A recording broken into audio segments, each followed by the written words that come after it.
La parole Christ était la vie, et la vie était la lumière des hommes. Jean 1, 4. Le vin ayant manqué, la mère de Jésus lui dit, ils n'ont plus de vin. Jean 2, 3. Jésus prit la parole et lui dit, en vérité, je te le dis, si un homme ne naît d'en haut, il ne peut voir le royaume de Dieu. Jean 3, 3. Jésus lui répondit, quiconque boit de cette eau aura encore soif. Mais celui qui boira de l'eau que je lui donnerai n'aura plus jamais soif. L'eau que je lui donnerai deviendra en lui une source d'eau qui jaillira jusque dans la vie éternelle. Jean 4, 13, 14. Il y avait là un homme qui était malade depuis 38 ans. Jésus, le voyant couché, et sachant qu'il était malade depuis longtemps, lui dit, « Veux-tu être guéri ?» Le malade lui répondit, « Seigneur, je n'ai personne pour me plonger dans la piscine quand l'eau est agitée. Pendant que j'y vais, un autre descend avant moi. » Jésus lui dit, « Lève-toi, prends ton lit et marche. » Et aussitôt cet homme fut guéri. Il prit son lit et se mit à marcher. Or, c'était un jour de sabbat. Jean 5, 5, 9. Car le pain de Dieu est celui qui descend du ciel et qui donne la vie au monde. Ils lui dirent, Seigneur, donne-nous toujours de ce pain-là.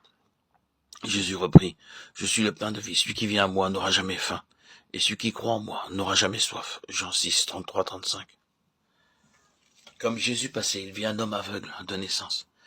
Et ses disciples lui demandèrent, Maître, qui a péché, cet homme ou ses parents, pour qu'il soit né aveugle?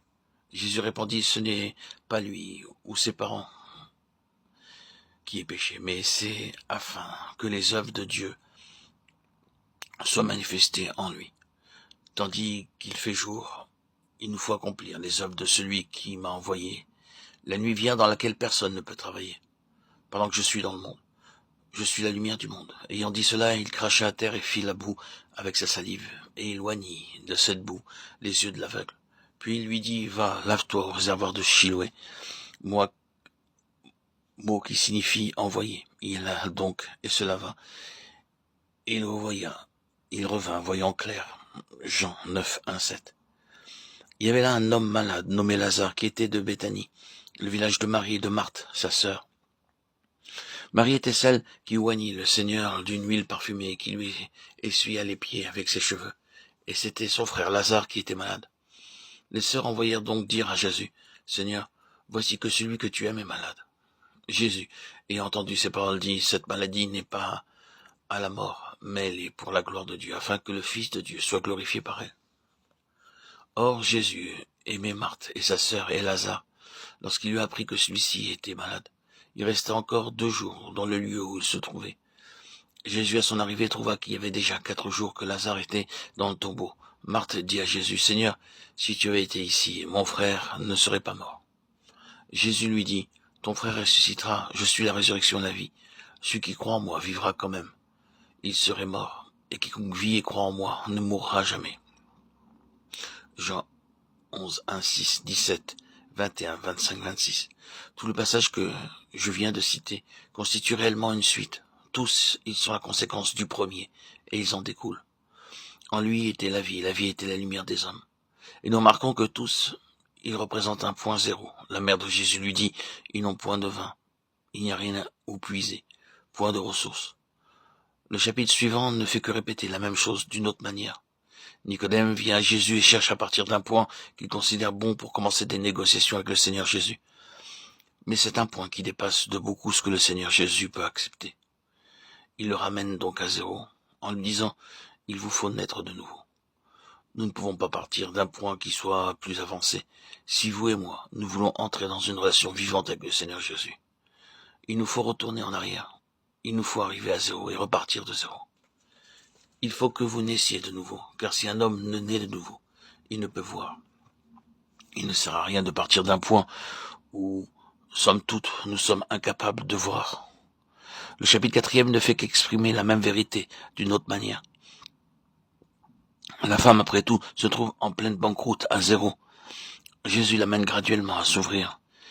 Et elle finira par avouer, en fait, mais je ne sais rien de cela. Je n'ai rien de cela. Je suis venu ici chaque jour, de jour en jour, mais je ne connais pas ce dont tu parles.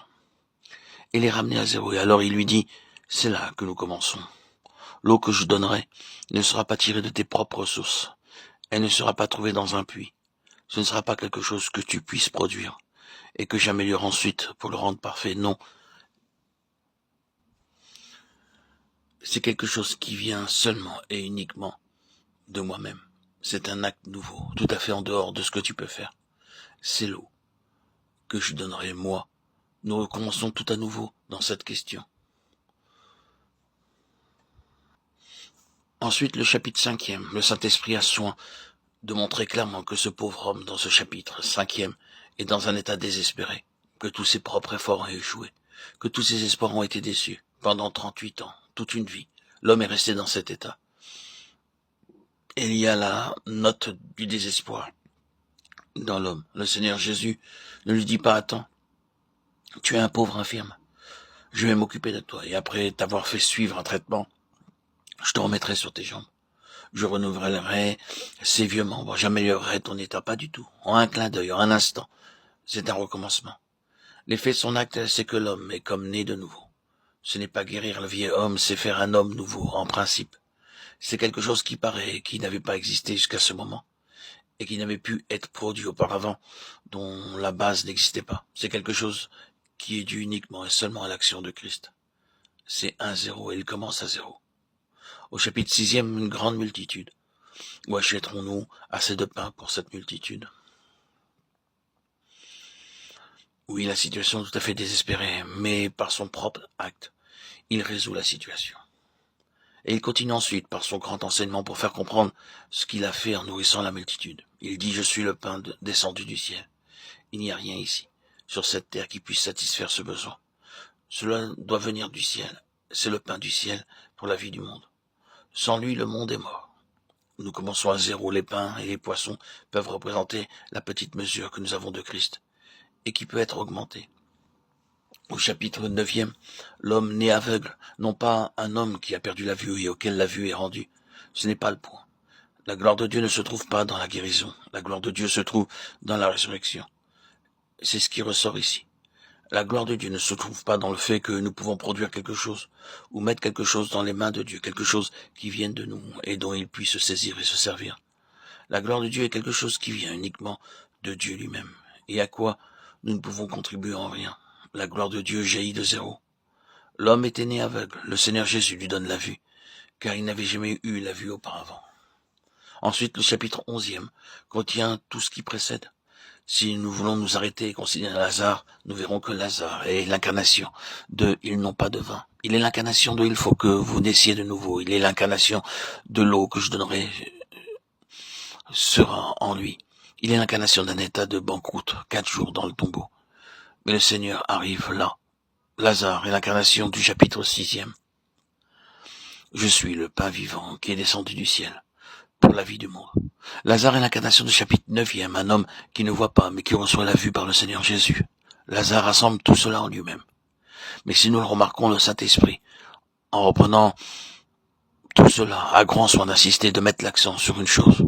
C'est que le Seigneur Jésus ne touchera pas à un besoin avant qu'il ne soit très très loin de tout remède humain, de tout espoir humain.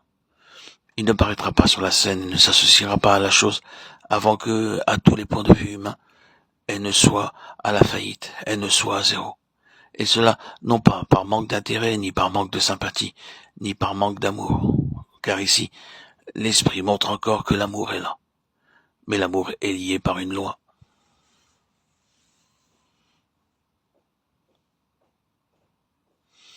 L'amour divin est lié par une loi. L'amour a une loi en ce qui concerne Dieu. L'amour de Dieu est gouverné par une loi. L'amour de Dieu est gouverné par la loi de la gloire de Dieu. Et il ne peut montrer son amour que dans la mesure où ce sera pour sa gloire. Il est gouverné par cela. Son objet est lié. Partout où il manifeste son amour, c'est d'être glorifié, et la gloire de Dieu est liée à la résurrection. Ne t'ai-je pas dit que si tu crois, tu verras la gloire de Dieu? Ton frère ressuscitera. La gloire de Dieu se trouve dans la résurrection. C'est pourquoi l'amour demande que tout arrive à la place où seule la résurrection pourra résoudre la situation. Non pas une guérison des choses, non pas une amélioration du vieil homme.